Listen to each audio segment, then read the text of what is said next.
Hello world, selamat kembali ke siri Python episod ke-6. Jom kita main satu permainan.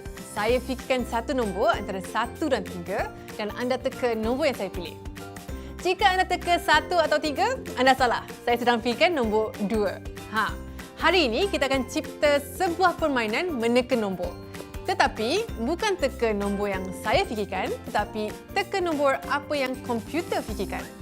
Kalau kita tetapkan nilai nombor sendiri, permainan kita akan berakhir dengan cepat kerana kita sudah tahu jawapannya.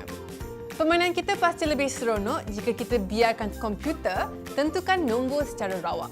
Untuk itu, kita akan menggunakan fungsi random dalam Python. Python boleh lakukan banyak perkara dan apa yang menjadikannya sangat berkuasa adalah jika terdapat sesuatu perkara yang Python tak tahu atau tak pasti, anda boleh mengajarnya dengan mengimport package fungsi itu. Di sini, kita akan import package random yang akan membenarkan Python menghasilkan nombor secara rawak. Kod untuk menghasilkan fungsi rawak adalah random.randint 1 hingga 10. Ini bermakna bahawa kita akan menggunakan fungsi randint iaitu random integer dari package random. Fungsi ini boleh menjana satu nombor rawak dari 1 hingga 10. Cuba laksanakan kod ini dan anda akan melihat bahawa setiap kali kod dilaksanakan, nombor yang berbeza akan dijana. Seterusnya, kita akan membina kandungan permainan kita. Oleh kerana kita inginkan pengguna untuk meneka nombor sehingga berjaya, untuk aksi berulang kita akan menggunakan gelong ulangan. Dalam video yang lepas, kita telah pelajari struktur kawalan ulangan dengan menggunakan gelong while. Setiap struktur kawalan ulangan mempunyai 4 langkah iaitu permulaan, penyemakan, tindakan dan kemaskini. Untuk program ini adalah carta ahli kod kita. Perasan tak terdapat beberapa langkah yang sama? Dalam pengaturcaraan, ini dikenali sebagai kelewahan kerana terdapat 2 segmen kod yang melakukan perkara yang sama. Kita boleh membetulkannya dengan satu lagi jenis struktur gelong yang dikenali sebagai gelong do while. Dalam gelong do while, kita tiada permulaan. Pelaksanaan tindakan buat kali pertama akan bertindak sebagai permulaan gelong. Cara paling mudah untuk menjelaskannya ialah apabila anda menyeberang jalan. Dalam gelong while, inilah yang akan anda lakukan. Tengok status lampu isyarat. Jika lampu isyarat hijau, jalan. Kemudian tengok status lampu isyarat lagi. Walau bagaimanapun, semasa melakukan gelong do while, inilah yang akan anda lakukan. Jalan, tengok status lampu isyarat, periksa jika lampu hijau atau bukan hijau, henti. Inilah carta alih untuk gelong do while. Lihat bagaimana gelong do while, segmen ulangan kod tidak berulang.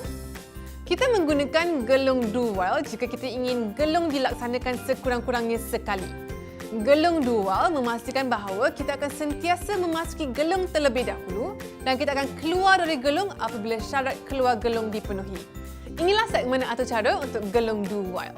Kita mula dengan gelong while true, iaitu gelong ini pasti akan dilaksanakan. Pada penghujung gelong kita tentukan syarat keluar dari gelong. Kita akan keluar dari gelong jika syarat itu dipenuhi. Cuba kesan perubahan pun boleh ubah seperti yang anda pelajari dalam video sebelum ini dan anda akan melihat bahawa kita akan menjalankan gelongan sekurang-kurangnya 1 kali meskipun cubaan anda berjaya pada kali pertama. Mari kita imbas kembali apa yang telah kita pelajari hari ini. Yang pertama, kita telah pelajari tentang fungsi rawak random.randint. Yang kedua, kita juga telah belajar tentang struktur kawalan ulangan gelong do while. Lihat carta alih ini. Atau cara ini akan paparkan hasil tambah semua nombor yang telah dimasukkan oleh pengguna. Tapi, atau cara ini tidak pasti berapa bilangan nombor yang pengguna akan masukkan. Oleh itu, kita tetapkan kemasukan nilai -1 sebagai syarat penamatan gelong. Dalam dunia pengaturcaraan, gelong do while sering digunakan untuk sesuatu yang dikenali sebagai gelong kawalan sentinel. Dalam bahasa Inggeris, sentinel adalah askar atau pengawal yang tugasnya adalah berdiri dan mengawal situasi. Gelong ini juga akan melaksanakan segala tindakan sehinggalah aksara tertentu dimasukkan.